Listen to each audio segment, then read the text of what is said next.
ये किसका कार्ड आ गया?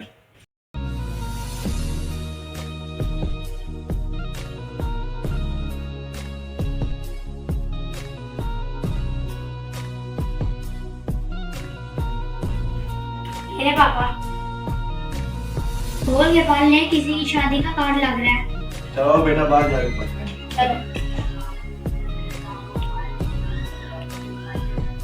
ये तो मेरे दोस्त के बेटे की शादी है। लो जी, सफर के महीने में शादी। सफर के महीने में तो लोग सफर नहीं करते और ये शादी कर रहे हैं।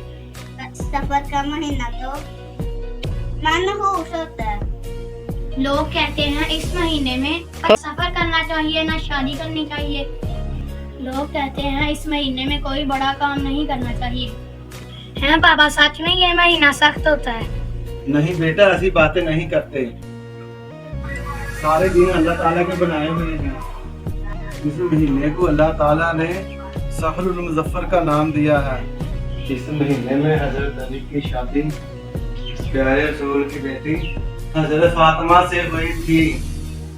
हमारे प्यारे नबी हजरत मोहम्मद सल्लल्लाहु अलैहि वसल्लम ने फरमाया, किसी चीज को मनहूस कहना या शिरक करना सख्त गुनाह है। ऐसी बातें नहीं करते। सारे दिन अल्लाह ताला के बनाए हुए हैं। ये लो, ये कार्ड पकड़ो, जाओ अपनी माँ से कहो शादी में जाने की तैयारियां करो।